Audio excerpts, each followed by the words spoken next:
Entonces, primero, para poder empezar a abordar sobre cuáles son los cambios que hay en esta nueva guía, vamos a recordar algunos aspectos claves como qué es el soporte vital avanzado en el adulto, cuál es la cadena de supervivencia y cuáles son los principios elementales y el algoritmo de paro.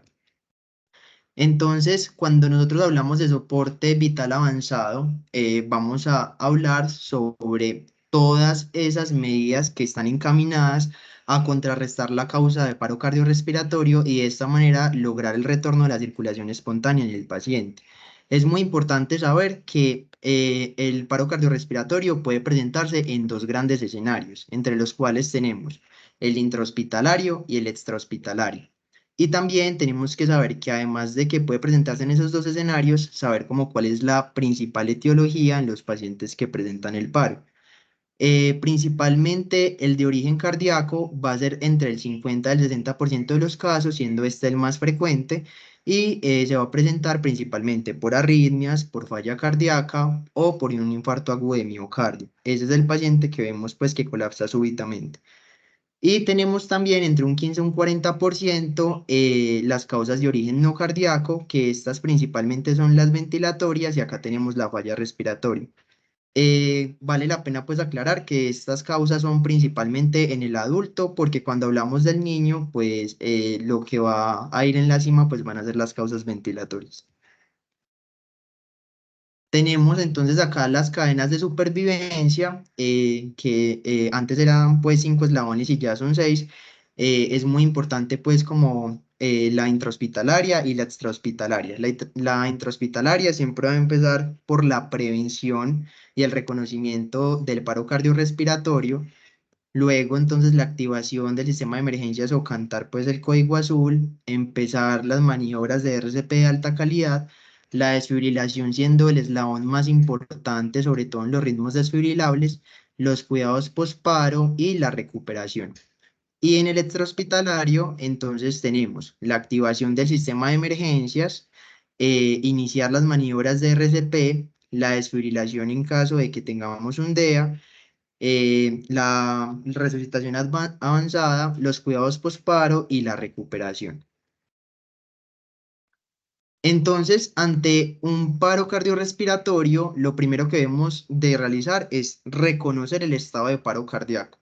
Entonces, hay que recordar que esto lo vamos a hacer por tres cosas. Primero, ver si el paciente responde. Lo segundo va a ser pues como tomar el pulso carotidio por un tiempo de 10 segundos.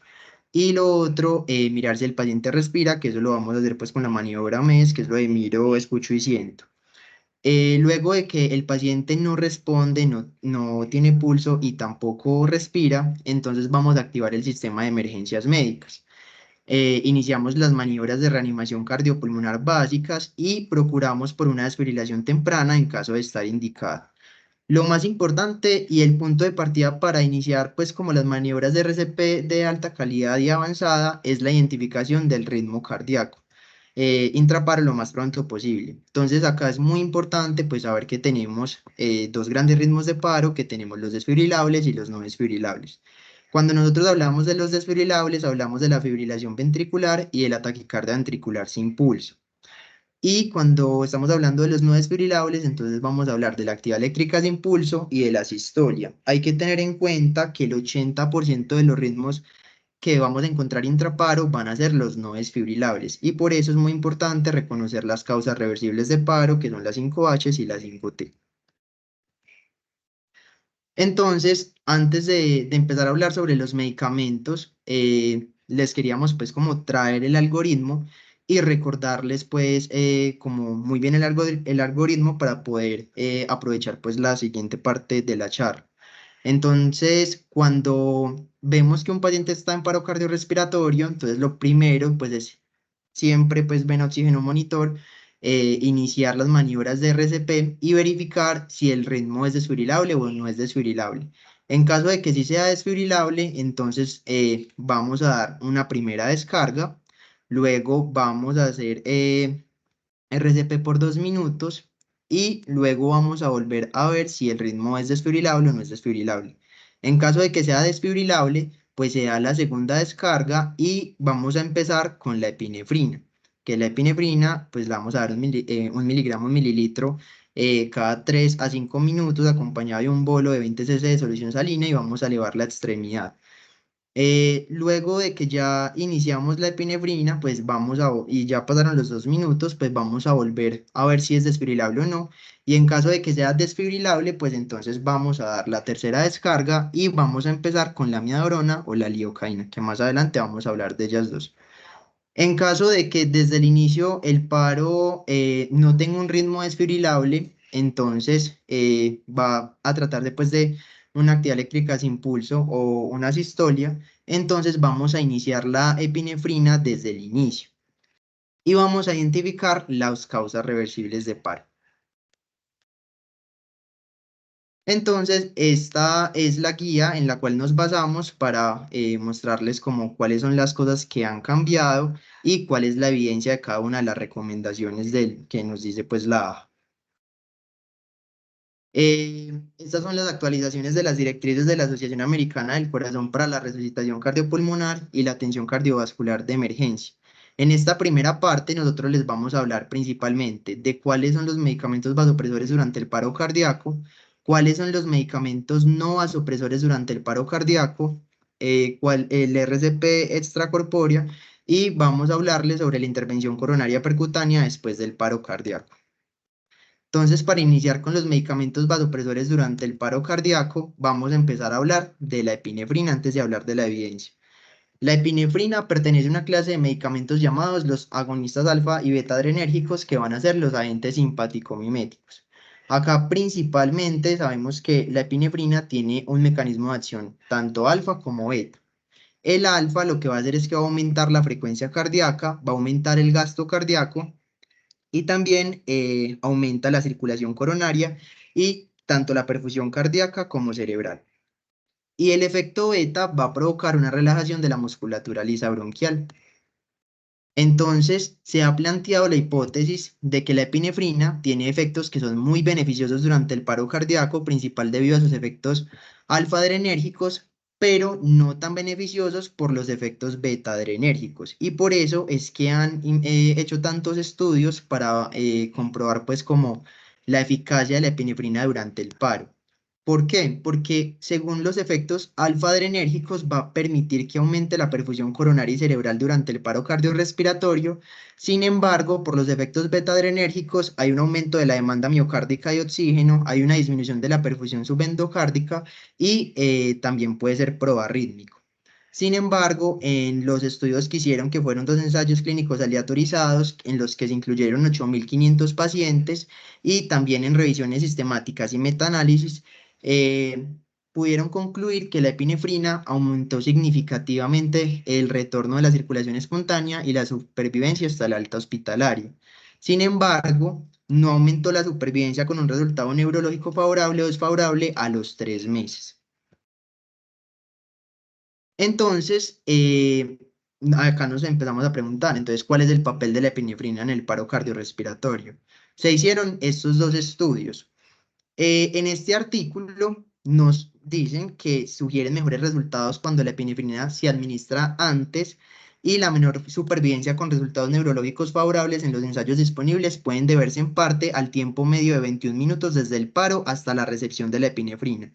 Entonces, ¿cuál es la conclusión de este estudio? Que la epinefrina va a ser pues muy buen vasopresor, pero lo que necesitamos hacer es como permitir que se dé la primera dosis de epinefrina en el menor tiempo posible desde que se reconoce el paro cardiorrespiratorio, ya sea después de la segunda descarga en los ritmos desfibrilables o que sea desde el inicio en los no desfibrilables. Y en este estudio que comparó la adrenalina con la vasopresina durante el paro cardiorrespiratorio, concluyeron que hasta la fecha ningún ensayo ha encontrado algún beneficio de dosis ni más altas de epinefrina u otros vasopresores como la vasopresina sobre la dosis estándar de epinefrina durante el paro cardiorrespiratorio. Incluso cuando ellos comparaban los grupos entre los que se les dio vasopresina y los que se les daba adrenalina durante el paro cardiorrespiratorio, se vio que ambas pues tenían como una muy buena eficacia, Sin embargo, la vasopresina a largo plazo tenía más alteraciones a nivel neurológico. Entonces, por eso era de preferencia la adrenalina. Entonces, ¿cuáles son las recomendaciones que nos dice la AJA sobre esto? Entonces, la AJA nos recomienda pues la administración de epinefrina en los pacientes que tengan un paro cardiorrespiratorio. Esta recomendación está vigente desde el 2020 y se hizo principalmente por un metaanálisis de dos ensayos clínicos aleatorizados en donde se incluyeron 8.000 pacientes y demostró que hay un aumento de la resolución de la circulación espontánea y supervivencia a corto plazo. Por eso ellos recomendaban el uso de epinefrina. También lo recomienda que sea pues 1 miligramo mililitro cada 3 a 5 minutos para el paro cardiorrespiratorio y desde el punto de vista operativo también puede ser razonable administrar epinefrina cada 2 ciclos de RCP después de la dosis inicial. Sin embargo, esto pues es más operativo y lo que se recomienda es que se dé una orden clara y fija de que se dé cada 3 o cada 5 minutos. Con respecto al tiempo, lo que ellos recomiendan principalmente es que hay una mejor asociación a la sobrevida entre la epinefrina más temprana para la resolución de la circulación espontánea en los pacientes con ritmos no desfibrilables. Es decir, esto nos dice que desde que veamos un paciente que tenga una sistolia, una actividad eléctrica sin pulso, pues empecemos el RCP y de una iniciemos con la administración de epinefrina. En cuanto a esta recomendación, ellos hablaban pues como en que se le podía dar vasopresina también con metilprednisolona después de la primera dosis de epinefrina. Y esto se asoció con un aumento de la resolución del paciente. El problema es que cuando hicieron estudios para ver esto, descubrieron que a largo plazo no tenía mayor eficacia que a los que se les daba solamente epinefrina. Entonces, no había un estudio que realmente respaldara que se les diera a los pacientes esteroides. Se recomienda también administrar epinefrina si los intentos iniciales del RCP y la desfibrilación no tienen éxito. Y altas dosis de epinefrina pues no son recomendadas porque ningún estudio ha demostrado una mejoría en la supervivencia hasta la alta ni ninguna mejoría a largo plazo. En cuanto a los medicamentos no vasopresores durante el paro cardíaco, entonces tenemos que principalmente se implementan pues cuando la RCP con o sin intento de la desfibrilación no logra que el paciente pues vuelva a la circulación espontánea. Entonces, esto los tomamos como cuando son casos que son refractarios a la terapia eléctrica y a la administración de epinefrina. No se ha demostrado definitivamente que ningún tratamiento farmacológico no vasopresor mejore la supervivencia general después de un paro cardíaco. Y cuando nos hablan de esos medicamentos no vasopresores, entonces estamos hablando de medicamentos sin efectos hemodinámicos directos, como lo son los medicamentos antiarrítmicos, el magnesio, el bicarbonato de sodio, el calcio o los esteroides. Entonces, la primera recomendación es el uso de amiodarona lidocaína puede ser pues como considerado en los casos de una fibrilación ventricular o una taquicardia ventricular sin pulso que no responda a la terapia eléctrica. Entonces, en una revisión del 2018 nos dice que la amiodarona y la lidocaína mejoraron significativamente la supervivencia hasta la alta hospitalaria en un subgrupo predefinido de pacientes con paro cardíaco presenciado por un testigo, lo que potencialmente pues argumenta a favor de un beneficio dependiente del tiempo. Por eso es que la guía de la AJA nos recomienda que después de la tercera descarga se le da al paciente amiodarona o se le dé lidocaína. Y después de la quinta descarga también se le da amiodarona lidocaína, pero la mitad de la dosis inicial.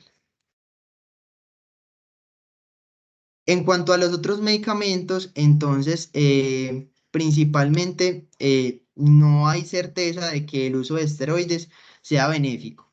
Entonces, ¿por qué? No está claro si los esteroides solos son beneficiosos durante el paro cardíaco, porque los únicos estudios que sugieren beneficio evaluaron los esteroides junto con otros conjuntos de intervenciones, que no sé si recuerdan, pero les dije que habían evaluado la metilprednisolona con el uso de vasopresina, y los estudios realmente fueron muy inciertos, entonces no se recomienda el uso de esteroides. En cuanto a la administración de calcio de rutina durante el paro cardíaco, tampoco está recomendado, y la administración pues del calcio sin que haya como una causa reversible conocida como la hiperpotasemia o la intoxicación por bloqueadores de calcio no está recomendada, solamente para esas dos indicaciones.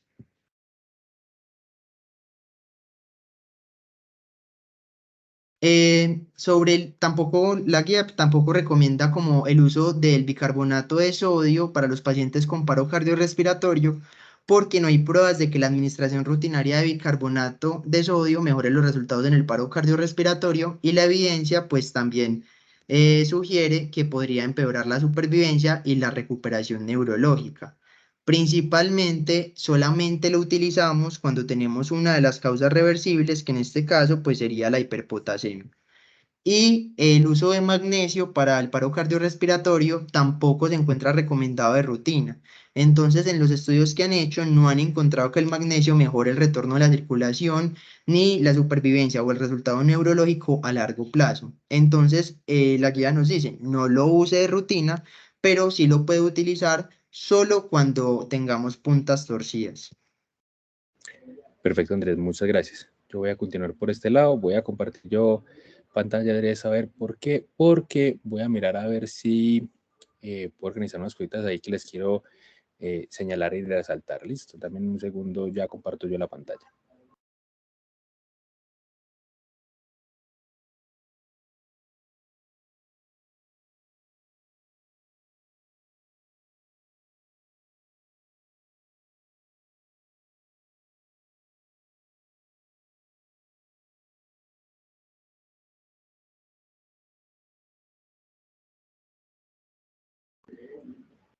¿Me confirman, por favor, si están viendo la presentación? Sí, doctor, ahí lo vemos. Perfecto, bien. Entonces, muchas gracias, Andrés. Vamos a la parte que tiene que ver con lo que es en la parte de la parte extracorpórea, ¿sí? Yo sí quiero iniciar dando pues como un marco general de pronto a quienes no estén muy familiarizados con la parte de ECMO. No vamos a profundizar pues al absoluto, pero sí más o menos como para que tengamos contexto en términos de la terapia. Pueden observar ustedes en su pantalla que tenemos un ejemplo de lo que sería un dispositivo oxigenador. El propósito de esta terapia es permitir captar sangre por uno de las tomas, producir un fenómeno de oxigenación y poderla retornar, valga la redundancia, una vez se ha producido este ejercicio. Para esto se utiliza un sistema de múltiples membranas, se organizan distintos tubos sintéticos, como lo pueden ustedes observar en el video, que digamos que ellos van a conformar una malla. Esa malla tiene por propósito armar este paquetico en el cual vamos a poder tener un fenómeno muy importante, y es que a través de esa malla, a través de los tubos, vamos a tener un sistema de circulación de oxígeno, y del otro lado vamos a tener entonces el paso concurrente de los eritrocitos. Ya les voy a mostrar acá para que sea más claro en detalle. Entonces ven ustedes cómo el eritrocito tiene que ir sorteando este espacio, y a través, digamos, como de este agite es que le permite a él obtener y capturar pues como la parte del oxígeno, ¿cierto? De esta forma.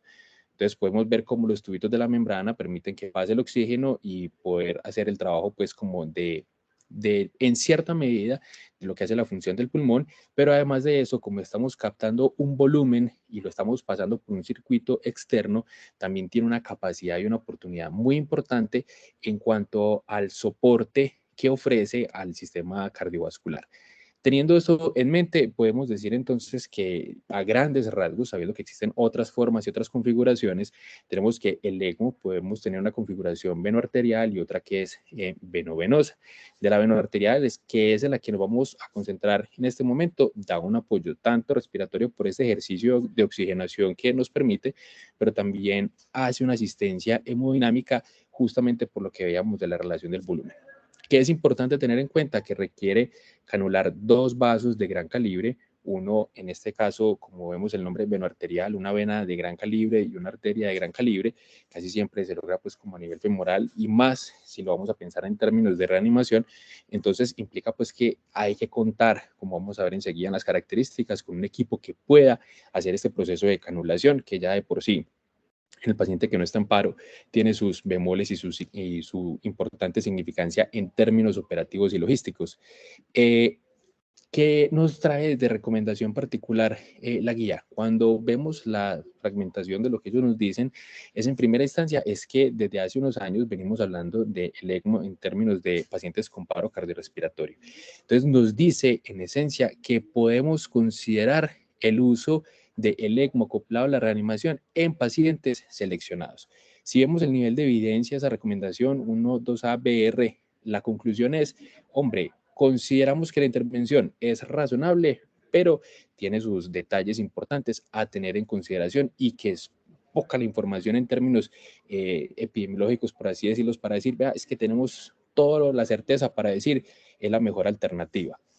Las dos fuentes principales que han ido dando lugar a este tipo de recomendaciones y para la actualización de este año, perdón, del 2023, tenemos estos dos importantes y hay muchos datos interesantes a tener en cuenta.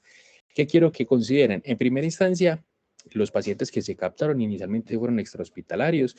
Esto llama la atención, incluso enseguida les voy a mostrar unos detalles en las tablas en las que vemos que intrahospitalarios fueron contados casos, fueron 2 casos en realidad.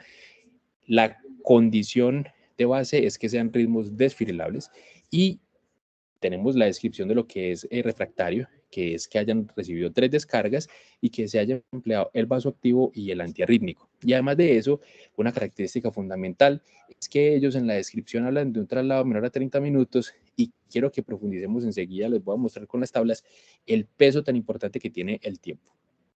Los artículos traen muchos detalles muy interesantes y adicional a eso traen información per se de otros conceptos. El primero es que incluso uno de los primeros estudios intentó la incorporación fidedigna de los dispositivos de asistencia externa, pero luego sale una publicación muy importante que lleva a que incluso en el protocolo del trabajo de investigación sea a libre discreción, porque en realidad no se ha evidenciado que los dispositivos de compresión externa, más allá del costo, impliquen un mejor rendimiento en la reanimación.